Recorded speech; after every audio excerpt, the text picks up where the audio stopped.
ان ابا سعید الخدری قال حدثنا رسول اللہ صلی اللہ علیہ وسلم حدیثا طویلا عن الدجال۔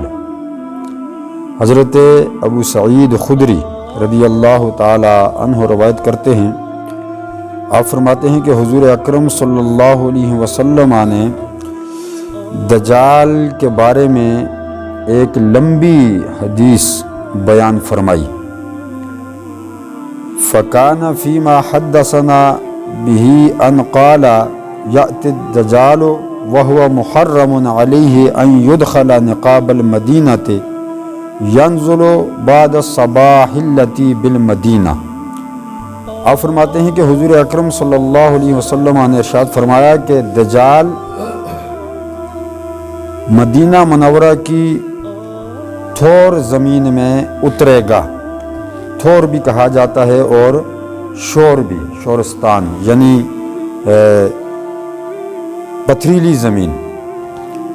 سخت زمین جو ہوگی اس میں دجال اترے گا۔ مدینہ میں داخل نہیں ہوگا، جیسا کہ میں نے پہلے عرض کر دیا، مدینہ سے باہر جو یہ جگہ ہے اس جگہ پر دجال اترے گا۔ حضور اکرم صلی اللہ علیہ وسلم نے فرمایا کہ حالانکہ اس کے لیے مدینہ منورہ کے رستوں میں داخلہ حرام ہوگا، یعنی مدینہ منورہ میں وہ داخل نہ ہو سکے گا، اس سے باہر وہ اترے گا۔ داخل کیوں نہ ہو سکے گا وہ میں نے پہلے عرض کر دیا، دو چار حدیثیں اکٹھی میں نے 2-4 دن میں بیان فرمائی ہیں کہ مدینہ کے رستوں میں فرشتے ہوں گے مدینہ شریف کی حفاظت کے لیے اور دجال کو روکنے کے لیے، تو دجال ان فرشتوں کو دیکھ لے گا، ان کے ڈر کی وجہ سے وہ مدینہ منورہ میں داخل نہ ہوگا۔ اور علماء فرماتے ہیں کہ ایک تو حضور اکرم صلی اللہ علیہ وسلم کا جسد اقدس ہے مدینہ منورہ کے اندر، اس وجہ سے بھی دجال مدینہ میں داخل نہ ہو سکے گا، اور مکے کی بھی روایت ہے کہ مکہ اور مدینہ دونوں میں دجال داخل نہ ہوگا، باقی پوری روئے زمین پر دجال پھرے گا اور لوگوں کو گمراہ کرے گا، فساد پھیلائے گا، قتل و غارت کرائے گا، لیکن مکہ المکرمہ اور مدینہ المنورہ کے اندر دجال داخل نہ ہو سکے گا۔ تو حضور اکرم صلی اللہ علیہ وسلم نے ارشاد فرمایا فَيَخْرُجُ إِلَيْهِ يَوْمَئِذٍ رَجُلٌ هُوَ خَيْرُ النَّاسِ أَوْ مِنْ خَيْرِ النَّاسِ۔ تو اس دن دجال کی طرف ایک شخص نکلے گا، یعنی جب وہ تھور کی زمین میں اترے گا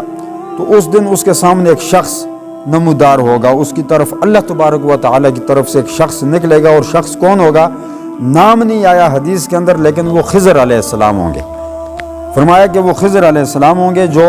اس کی طرف اتریں گے، اس کے سامنے آئیں گے، اس کا سامنا کریں گے، اور اس وقت اللہ تبارک و تعالیٰ کی بارگاہ میں وہ سب سے بہتر ہوں گے، یعنی خضر علیہ السلام سب سے بہتر ہوں گے تمام لوگوں سے، ہوا خیر الناس، تمام لوگوں سے بہتر ہوں گے، او من خیر الناس، فیقول اشہد انک الدجال الذی۔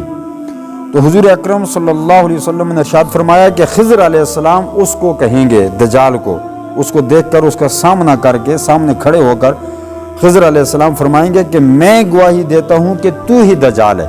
یعنی بہت سارے لوگ اس کے ساتھ ملے ہوئے ہوں گے نا، لوگوں کا ہجوم ہوگا،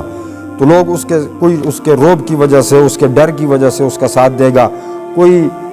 حقیقت میں اس کو مان جائے گا، یعنی اس کے کرتوت دیکھ کر مان لیں گے لوگ اس کو،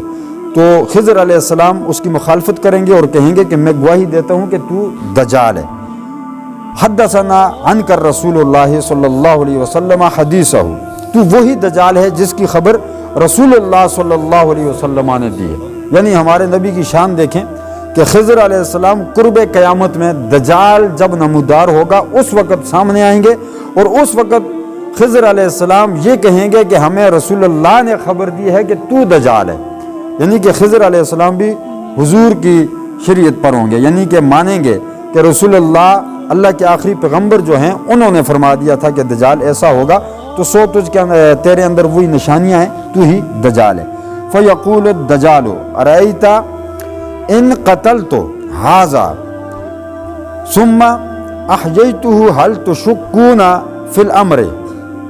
تو دجال لوگوں سے مخاطب ہوگا، جب خضر علیہ السلام اس کو کہیں گے نا کہ تو ہی دجال ہے، تو پھر وہ لوگوں سے ہوں گے، وہاں پر کہ یہودی ہوں گے، لیکن بعض علماء فرماتے ہیں کہ عام لوگ ہوں گے جن میں مسلمان بھی شامل ہوں گے۔ تو وہ دجال ان لوگوں سے مخاطب ہوگا اور کہے گا کہ میں ابھی اسی وقت تم لوگوں کے سامنے اس شخص کو قتل کروں گا۔ خضر علیہ السلام کا کہے گا کہ میں ابھی اس کو تمہارے سامنے قتل کروں گا اور پھر میں اس کو ثم احییتہ، پھر میں اس کو زندہ کروں گا۔ حل تشکون فی الامر، تو کیا پھر اس کے بعد بھی تم لوگوں کو میرے اوپر شک رہے گا کہ میں دجال ہوں؟ فیقولون لا، لوگ کہیں گے نہیں، اس کے بعد تو شک نہیں رہے گا، یعنی کہ وہ اپنا آپ سچا ثابت کرنے کی کوشش کرے گا اور لوگوں سے کہے گا کہ میں اس کو قتل کرتا ہوں، قتل کرنے کے بعد میں اس کو زندہ کروں گا، تو جب یہ زندہ ہو جائے گا تو کیا تم شک کرو گے کہ میں دجال ہوں؟ تو لوگ کہیں گے نہیں جی۔ فیقولون لا، حضور نے فرمایا لوگ کہیں گے نہیں، ہم نہیں شک کریں گے، پھر ہم مان جائیں گے کہ تو واقعی صحیح بندہ ہے۔ فیقتلہ، بس وہ خضر علیہ السلام کو قتل کر دے گا۔ ثم یحییہ، پھر زندہ کر دے گا۔ فیقول حین یحیی، جب وہ خضر علیہ السلام کو زندہ کرے گا تو آپ فرمائیں گے واللہ ما کنت قط اشد بصیرۃ من اليوم۔ خضر علیہ السلام جب زندہ ہوں گے دوبارہ تو پھر دجال کو مخاطب کر کے فرمائیں گے کہ آج سے پہلے مجھے اس سے زیادہ تیرا حال معلوم نہ تھا، یعنی کہ پہلے تو شاید تھوڑا بہت مجھے یقین تو تھا لیکن اتنا زیادہ پتہ نہ تھا، آج مجھے واقعی یقین ہو گیا کہ جو رسول نے فرمایا تھا وہی سچ ہے، تو ہی دجال ہے۔ یعنی کہ پھر خضر علیہ السلام یہی کہیں گے کہ تو دجال ہی ہے۔ فیقول الدجال اقتلہ، تو وہ پھر کہے گا کہ میں اس کو قتل کر دیتا ہوں، تو وہ قتل کرنے کی دوبارہ کوشش کرے گا۔ فلا یسلط علیہ، تو آقا فرماتے ہیں کہ پھر وہ دوبارہ خضر علیہ السلام کو قتل نہ کر سکے گا، یعنی کہ ایک دفعہ قتل کر کے وہ زندہ کرے گا، پھر آپ اٹھ کر پھر یہی کہیں گے کہ تو دجال ہے، تو پھر وہ غصے میں آ کر کہے گا کہ میں اس کو قتل کروں گا، یعنی قتل کر دیتا ہوں، بات ہی ختم کر دیتا ہوں، تو وہ دوبارہ قتل نہ کر سکے گا۔ اس کی وجہ یہ ہوگی کہ علماء فرماتے ہیں کہ اللہ تبارک و تعالی یہ بھی جو قتل کرے گا یا زندہ کرے گا یہ اللہ کی مرضی سے ہوگا، اللہ تبارک و تعالی کی منشا اور مرضی کے اور حکم کے مطابق ہوگا، اپنی طرف سے دجال کچھ نہیں کر سکے گا۔ دجال کیا کوئی بھی اپنی مرضی کے مطابق کچھ نہیں کر سکتا، اللہ کی مرضی سے سب کچھ ہوتا ہے، تو یہ اللہ کی مرضی سے ہوگا۔ لیکن علماء فرماتے ہیں کہ یہ جو بعد میں آخر میں وہ قتل کرنے کی کوشش کرے گا اور قتل نہ کر سکے گا، یہ اللہ تبارک و تعالیٰ کی حکمت ایسی ہوگی کہ خضر علیہ السلام کے ہاتھ جو ہے نا یہ تانبے کے بن جائیں گے، تو جو دجال کی تلوار ہوگی وہ اثر نہیں کرے گی، اثر انداز نہ ہوگی خضر علیہ السلام پر، تو اس وجہ سے وہ قتل نہ کر سکے گا اور مایوس ہوگا، تو لوگوں پر اس کا دجال ہونا یہ عیاں ہو جائے گا۔ یہ حضور اکرم صلی اللہ علیہ وسلم نے دجال کے بارے میں کچھ معلومات دیں، لیکن سب سے اہم بات یہ ہے کہ یہ مدینہ منورہ اور مکہ المکرمہ میں داخل نہ ہو سکے گا، یہ حضور اکرم صلی اللہ علیہ وسلم کی برکت ہے اور اللہ تبارک و تعالی کی قدرت ہے کہ پوری روح زمین پر پھرے گا لیکن مکہ اور مدینہ کے اندر داخل نہ ہو سکے گا، جیسا کہ میں نے اس دن عرض کر دیا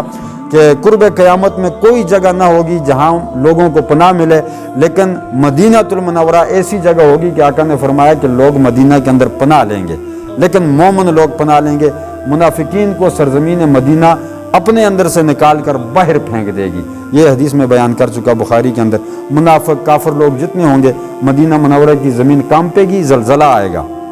3 مرتبہ زلزلہ آئے گا، اور تیسری بار جب زلزلہ آئے گا تو یہ منافق اور کافر لوگ مدینہ منورہ سے نکل کر باہر چلے جائیں گے، دجال کے ساتھ ہو جائیں گے، اور مومن لوگ جو ہیں وہ مدینہ منورہ کے اندر رہیں گے، یعنی کہ مدینہ المنورہ کی سرزمین مومنوں کی پناہ گاہ ہے، پناہ دے گی سرزمین مدینہ مومنین کو۔ اللہ تبارک و تعالی ہمیں صحیح معنوں میں دین کی سمجھ عطا فرمائے اور سب کو مکہ المکرمہ اور مدینہ المنورہ کی حاضری نصیب فرمائے۔ وآخر دعوانا الحمدللہ رب العالمین۔